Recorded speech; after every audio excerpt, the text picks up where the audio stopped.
Na pesi mbote na baye nyonso bazali kolanda nga na États-Unis d'Amérique. Na pesi mpe mbote na baye bazali kolanda nga na France, Belgique, Angleterre, Russie, Chine, partout dans le monde. Na pesi bino mbote awa na kati Afrique na ba pays nyonso Afrique oyo bakolanda émission oyo na pesi bino mbote. Na pesi mbote na baye bazali na Afrique du Sud, Angola. Na pesi bino tu mbote awa na kati ya République démocratique du Congo, mboka na ngai, mboka na yo, mboka na biso. Na pesi mbote na baye bazali kolanda biso na Grand Bandundu, Congo central, baye bazolanda biso na Kinshasa, baye bazolanda biso na Équateur, Grand Katanga, kuna na est de la République pe Grand Kasai. Na pesi bino tu mbote na yebi vraiment que bozali ebele ya kolanda émission na bino, ya kolanda ndeko na bino. Stani boy tutoakupanza bandeko na ngai, je pense très bien que mboka na biso tozokende sikoyo na baétape lobi na mekaki koexplike bino makambo ya Emmanuel Shadari parce que lelo tozomona na bareseau sociaux bakomisi yango lokwa nzembo oyo bopasaki bakokanga bango na moto alobaki bakanga bango aza te. Le problème est que le Congo déjà bayebi ke baza banani basalaka mosala nini na Congo, mission na bango eza nini. C'est ce qui est important. Parce que soki ezalaki basuption babengisi bango na l'état te ata soki bacongolais basi bafungama bayebi vraiment ke bakozala batali boyi peut-être babenge mpa bakozi babi ata baza na mabe na botika bango kaka peut-être bacongolais basi batimba te mais toyebi déjà position na bango eza nini. Bacongolais bayebi déjà ke basalaka nini, cope na bango ezalaka nini. Bacongolais basi batimba déjà, bacongolais bayebi déjà ke cope na bango eza mobondo. Bato ebele bakufi na bamai ndombe na kenge baoyo bakufi na bandundu ville na banini na makambo ya mobondo na bakongo central bayebi déjà ke bato babomisa biso eza bakengani pe bakombo na bango pe eyebani. Eza nde bongo est-ce que eza eloko ya kosamba kokende gauche droite me bandeko esengo naza nango lelo eza ya mbangu oyo epakataki le gouverneur oyo azalaki nommé epa Kagame na Goma. Parce que soki tolobi azalaki nommé epa Corneille nango wana eza kaka tosala baventure azalaki nommé par Kagame na Goma. Parce que na Goma ndenge tozosolola na bino boye na minute oyo gouverneur aza kuna te nazosenga na chef de l'état ntina nga ata kuna na koma gouverneur aza te. Gouverneur azali eza kaka gouverneur militaire mais azobanda na ville ya Goma te. Je parle de Goma. Gouverneur militaire à sa na Goma, selon les informations que nous avons, la position Moussousou, il y a des Rwandais qui ont la police. Tu éviter, bazozo na Rwanda, ou bien bangonde bazo qui décosangana pour renforcer le côté Moussousou. Dozo yebate. Pena ba captiro yo bakangaki na Goma. Il paraîtra que Tanzanie peut passer na kati. Donc nyonso les années. Kaka lolenge na ebisaki bino, ba pays voisins nyonso bazalaki na kati ya COP. Siko ba moni que les États-Unis d'Amérique ayi ko bebisa COP. Félix Antoine Tshisekedi Tshilombo na ba diplomatie na ya likolo. Abebisi bango nyonso ba COP. On se pose maintenant des questions de savoir. Bandeko wana bako continuer na COP ou bien COP baby. Ndeo moni kanda ya ba pays voisins bele. Talaka ba pays voisins tout mutu na mutu azali na COP na na Congo na ebisani. Mutu na mutu azali na COP na. Et maintenant les gouverneurs militaires les gouverneurs nommés par le Kagame na Goma, je me pose des questions pourquoi Kimigo. Toko solo la mona émission. Il faut ba Congolais ba pourquoi gouverneur na Kimi na Goma. Parce qu'il y a eu des attaques les vendredis, les samedis, les dimanches et les lundis. Le vendredi, samedi, ils ont essayé de avancer dans Lubero. À partir de Lubero, on a lobby par Rwandais, par Koufi, na ndenge na koki kobeta masolote. Par Rwandais, par Koufi, na lolenge na kobeta la bino masolote.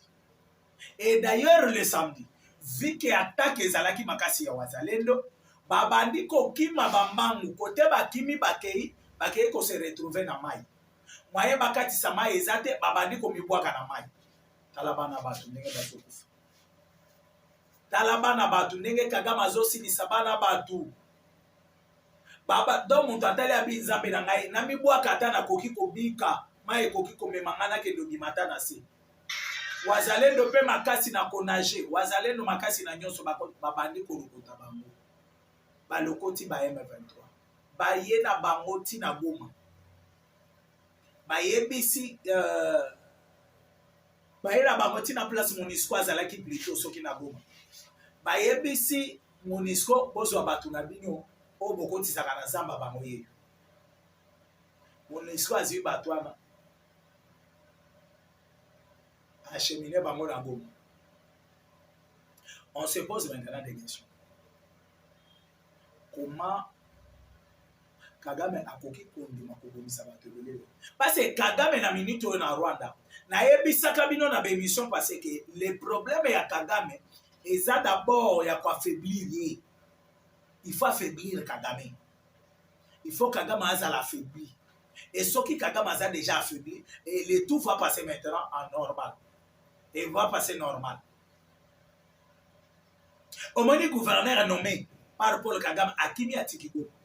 Mais tant que ce gouverneur a déjà la soupçon, les Wazalendo, si entouré déjà Ville à Goma. Mais le gouverneur a évité que attaque la journée, la midi, matin au soir. Parce que attaque à Mikolo, c'est le Wazalendo, les jeunes patriotes. À part les faux Wazalendo, oyo bomona ki bakenda ki ko rejoindre bandeko na bango pour base opposition ya kozonga Rwanda. Parce que herba moni les Rwanda na ba mine na banini babandi ko se retirer Wazalendo ba faux Wazalendo oyo na yebisaka bino ba faux Wazalendo bavandi batali babino moyen to tika la wezati. Il fallait déjà to rejoindre Canabiso pour tout le monde maya kozonga ensemble na Rwanda. Je me pose maintenant des questions. Nanga akotikala un petit frère okotikala koto yo to okokende kote petit nanga nanga okokende Rwanda to okotikala kote Congo parce que na Rwanda façon to kosali la Paul Kagame bandeko Kagame akosa binoti j'ai des témoignages ya Barwandais bazali ko confirmer ndenge Kagame azovanda lisusu place moko nenga lala kalisusu na résidence moda komi lelo alalia lodi alalia et Barwandais bazana kati ya ko féliciter chef de l'état congolais bazana kati ya ko féliciter diplomatie ya Mukwantumbulu bazana kati ya ko féliciter ba congolais na courage oyo baboti pona ko bimisa mboka na biso na libu bolandelanga video oyo après vidéo to solo la ngana bino to solo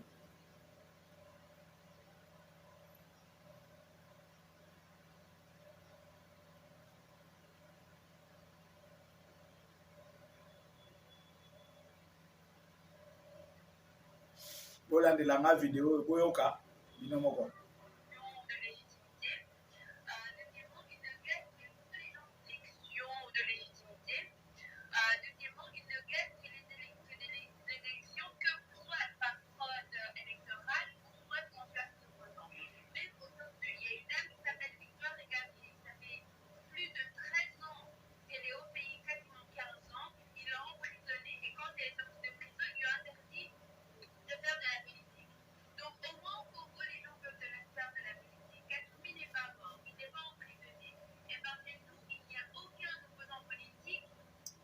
avant de continuer bozolanda Chole ambongo aleka koyebisa bino ke asepelaka na politique ya Kagame asepelaka na façon Kagame akambaka mboka na ye mais ozoyoka la dame ici aza rwandaise bota lelongi na ye aza rwandaise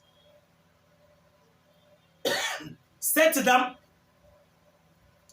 alobi na Rwanda ya une dame bakanga ye Kagame mwana mwasi wana na nyonso asali 15 ans na prison mwasi ya mutu Kagame akanga ye 15 ans na prison babimise Kagame alobi na ye ameka kofongola mbanga na ete na makambo ya politique Kagame nde mutu atrikaka ba élection ata na ba urne ye mutu alekaka kaka alobi mengi mwe na Congo Katumbi azalaka libre atambolaka librement asalaka politique na ye librement bolanda.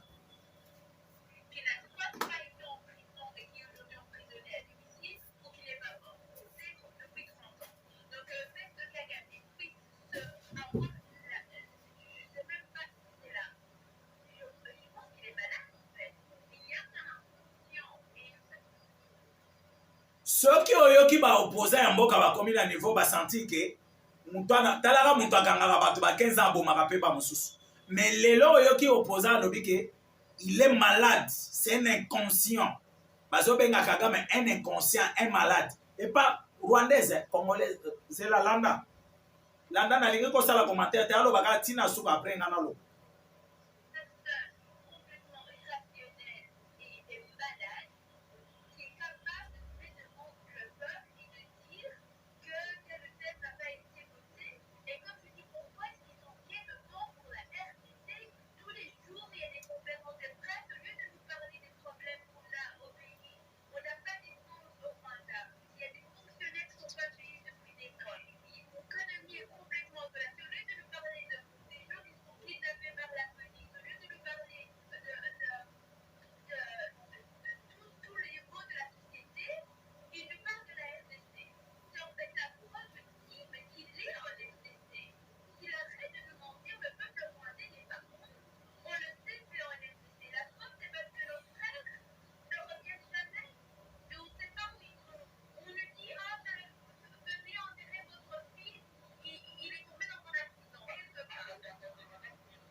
Bolandi bino moko. La dame alobi bien Kagame alalaka lisusu na ndako na ye te. Kagame alalaka lisusu na ndako te. Basi soki biso tolobaki o ba Congolais bato balobi bato bazoloba na ba Rwandaise. Kagame alalaka lisusu na ndako te. Azali ko se poser ba question Kagame azali ko benga ba collègue na ye ba idiot, mais c'est bien lui qui est idiot. Parce que makambo azosala, parce que makambo azosala na kati ya République démocratique du Congo azali ko reconnaître en moti. Donc Kagame nazali ko yebisa bino ke esprit ya pharaon ekoteli ezotindika ye kaka na mabe. Ezotindika ye kaka na mabe, asalaka kaka ba mabe. Mais ce qui est esprit ya pharaon ekoti ye boye, cela veut dire que Kagame azokende déjà vers liwa. Kagame azokende déjà na liwa na ye. Mais ba Congolais ebele, ba yebi bien que la République démocratique du Congo, ils ont souffert, la République démocratique du Congo, mais les Congolais ne se rendent pas compte ya état mboka ezali. Mboka ezalaki. Lelo ba Rwandais ba komi koloba boye na ba média, c'est grâce à Félix Antoine Tshisekedi Tshilombo, c'est grâce à la République démocratique du Congo. Les Rwandais ne parlaient pas ainsi. Les Rwandais babandaki koloba boye te, bazali na taya kofongola mbanga te koloba boye. Kagame abandaki kosokipe na bango lokwa ba bébé na ye. Kagame abandaki kosokipe na bango lokwa ba bébé. Babandaki kozwa ta ya kofongola mbanga te baloba. Mais lelo ba Rwandais bazobima na ba média, bazopesa ba qualification ya Kagame, bazolakisa comment Kagame a géré mboka na bango. Donc ba Rwandais bazali kozela Congo elongola bango na boumbu. Balobi Congo bo continuer bongo parce mutu toza na yawa, toyoki déjà comment akomi kolila, tomoni déjà comment ndenga za affaibli.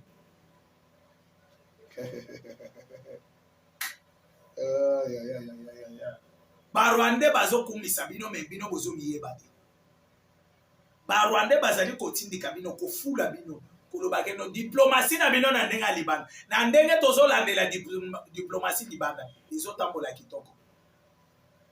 Gouverneur ya Goma amoni attaque de tous les côtés, tout la mwisi. Mbangu. Nalobi mbangu. Espèce azua tata ya ko raisonner gauche droite te. Alobi awa ngana ko traîner awa te. Tout la mwisi. Mais tala sikoyo scandale. O bazwaki journal lobi. Parce que journal lobi Kagame comme ba pese motema ya Pharaon, zamba akomisa ye motema makasi po asila. Oyoki na Rwanda basoda soki bakufi, azobenga bapara bana wana koyebisa bango ke boya kozwa bana na bino bakufaki na accident. Bakufaki na accident. Basoda bazokufa na accident ebele boy. Yebisa ba Rwandais vérité ke bazoboma ba deko na bino nyonso na Congo. Bakufaki na accident. Basoda bazokufa kaka na accident, basoda ya Rwanda. Mwana mwasi azo se poser ba question alobi na Rwanda basoda bakufa na accident tout le temps. Kagame azolala lisusu na résidence ata des jours te. Akomi lelo ala ya ala ba résidence na nyonso ya pays ya Rwanda. Akomi ala yao. Pona nini? Makambo ya lukaki. Soki Kagame azala intelligent. Ifala sala na eki mwana kwata.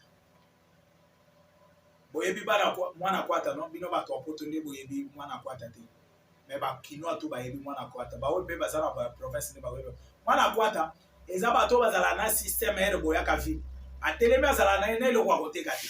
Adana epela magasin te. Mama, ozoluka eloko boy. Bateka ngoko to moins cher. Koto ende ezala ka moins cher. To benga bango bana kwata.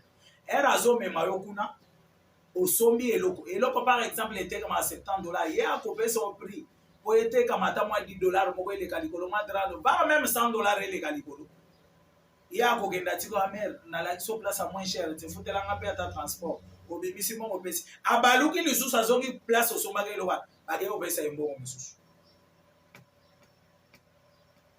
ne kwata Kagame alingaki asala. Comme Kagame alingaki asala R Félix akomi président. Comme Félix aza ndeko na yete, aza koko na yete, aza membre ya famille na yete, alingaki abisala na ye mwana kwata. Mais asali orgueil ya koboya ki mwana kwata. Ono Congo bozana minere ça va. nga napesaka Canada, nga napesaka Japon, napesaka Corée, napesaka Chine, napesaka bino bopesaka nga minere, nga nakende opesa bango nga nazwa pourcentage na nga bino mpe bozwa ya bino. Kongo alingaki aboya te, alingaki atikela yeki mwana kwata. Mais tala lelo, en voulant trop gagner, on risque de tout perdre. Voilà, aujourd'hui, il a tout perdu. Nambongo azo perdre. Naki mwana kwata alingaki asala ekosimba lisusu te. Les États-Unis ye moko a récupéré kwata. Chine a récupéré kwata. Russie a récupéré kwata. France azokunda pe akota pe na kwata. Abada obeta kwata. Ngolo to benga bango système ya kwa kwata. Bazobeta bana kwata. Bango bazolia oyo tobengaka rétro commission. Rétro commission. Ya bana kwata. Bandeko nanga ba Congolais, je pense très bien que le lenge tozana kati ya kosolola na bino tokende malembe na suka ya émission. Mais eloko na koyebisa bino ke Kagame abomisi ba Rwandais belé na plateau de Minembwe lobi. Na au plateau de Minembwe aérodrome moko eza. Kagame atali gauche atali droite alobi te na kufanga moko te photo ko fondire. To kaka bana batu na Rwanda ebele. Yakana bango ti na Minembwe. Kitisa bango na Minembwe. Akitisi bana batu na Minembwe. E ba soda na bakiti na Minembwe. Akitisi avion à Minduki. J'ai les armes ici avec moi. Je peux avoir ça ici. Je peux avoir ça. Je peux avoir ça. Non. En téléchargeant on te volume bisama. Mais bota la libu. O esalami na Minembwe lobi yango. Mabulu bozo mono eza avion de chasse na biso. Ezo bombardé. Aéroport à Minembwe komi mabulu ya minene. Moya avion qui te zate. Moya ta mutu ke kota na aéroport ezate. Eza ya biso moko to kobongisa. To panzi na ba avion yaki na comment on appelle? Na ba arme. Na bato yo bazalaki na aéroport. To limbisi mutu te. Parce que le problème de Kagame c'est quoi? Kagame voit maintenant que kope ezokende na suka. Il faut na luka position nini. Na koki ko banda ko tactique. Bandeko. Kagame abandaki ko yebisa biso ke ono ye problème na ye ezali comment on appelle? Ezali nini comment dirais-je? Ezap mabele ya Congo, mabele ya Rwanda Congo azwa. Omonaki er basu koma même bana basi bazo uta Rwanda, bazo sala ba selfie. To récupérer mabele na biso Congo akoto la biso. To sali boy. Mais aujourd'hui je me pose des questions. Bana basi na bakoki ko legaliser ba expliquer. Voilà na professeur après na koloba. Yeah. Bomonier mais la zone chapelle de Pogola.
Vous avez suivi les professeurs. Je me pose maintenant des questions.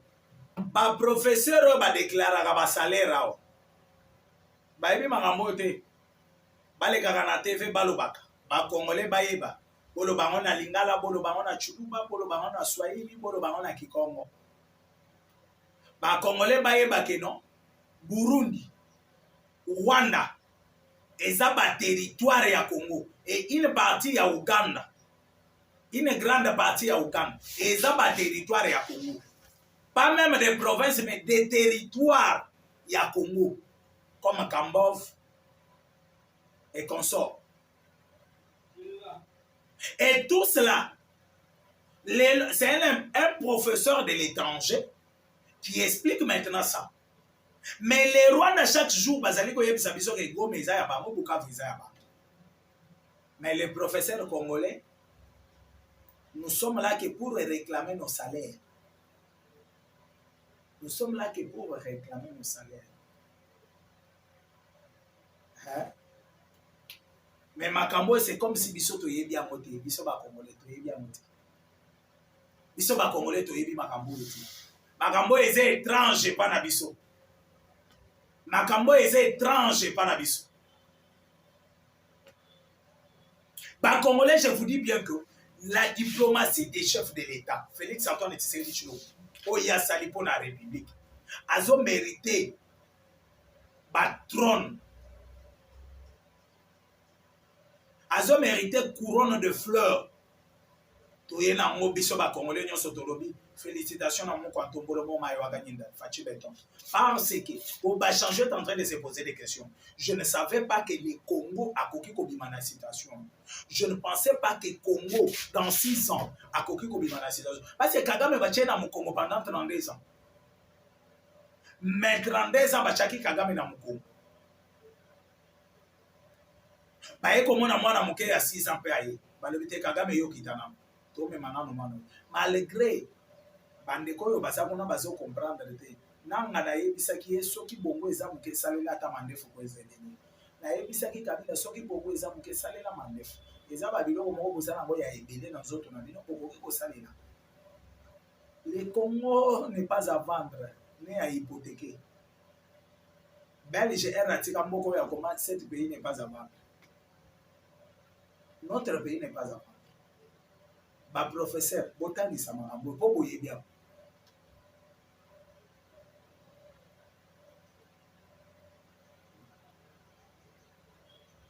Na yebi très bien que naza masuka ya émission na ngai.